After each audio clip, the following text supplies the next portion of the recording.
कैलाश पर्वत पर सब कुछ शांत था। वायुमंडल भी स्थिर था। शिवजी ध्यान में लीन थे और माता पार्वती उनके समीप आसन पर विराजमान थी।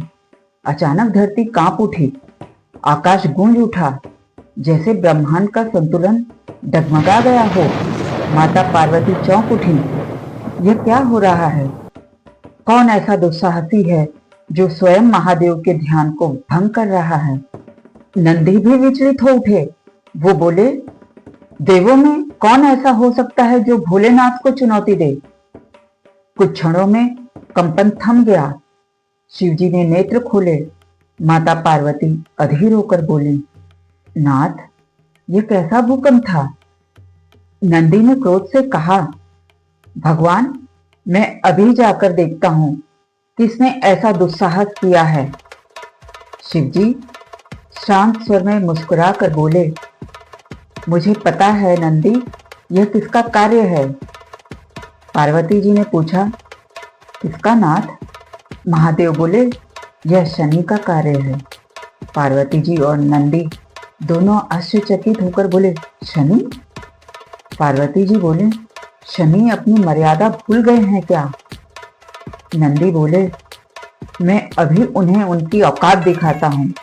शिवजी ने धीरे से कहा, नहीं नंदी, शनि स्वयं यहाँ आएंगे। कुछ ही क्षणों बाद शनि द्वार पर पहुंचे। थके हुए, पश्चाताप से भरे हुए उन्होंने शिवजी के चरणों में गिरकर कहा, महादेव, मुझे क्षमा करिए। देवताओं के कहने पर मैं ही आपको नष्ट करने चला था। शिवजी ने शनि को उठाया, उन्हें अपने सामने बिठाया। नंदी और पार्वती जी के नेत्रों में अब भी क्रोध था। शनि माता पार्वती के चरण छूने लगे, पर माता ने अपना मुख फेर लिया। उनके चेहरे पर क्रोध और घृणा थी। शनि बोले, क्षमा करें माता। माता पार्वती ने कहा, जानबूझकर किया गया अपराध क्षमा योग्य नहीं होता।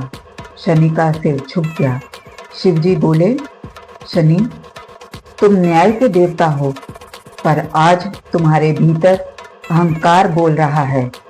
जब अहंकार हृदय में प्रवेश कर जाए तो न्याय भी अन्याय बन जाता है। शनि मौन रहे। शिवजी बोले, किसी के कहने पर तुम अपनी दृष्टि डालकर खेल करो, यह न्यायाधीश को शोभा नहीं देता। फिर महादेव ने कठोर स्वर में कहा, तुम्हें अपनी भूल का दंड अवश्य मिलेगा। माता पार्वती और नंदी चकित थे। शिवजी बोले, आज से तुम पीपल के वृक्ष पर उल्टे लटके रहोगे, तब तक जब तक तुम्हारे भीतर से अहंकार पूर्णतः नष्ट न हो जाए। शनि ने हाथ जोड़कर कहा, जैसा आदेश प्रभु। और वो पीपल के वृक्ष पर लटका दिए गए।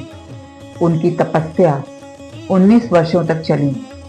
जब उन्होंने अपना अभिमान त्याग दिया, तब शिवजी ने उन्हें मुक्त किया और आशीर्वाद दिया, अब तुम्हारी दृष्टि विनाशक नहीं, सृजनकारी होगी।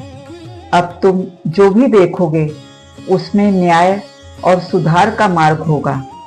कथा का सार यह है, जब अहंकार समाप्त होता है तभी शक्ति का सही उपयोग होता है। शिव का न्याय यही है, जहाँ दंड में भी करुणा हो और विनाश में भी सृजन। फिर मिलूंगी एक नई कथा के साथ सोमवार को। तब तक के लिए ओम नमः शिवाय।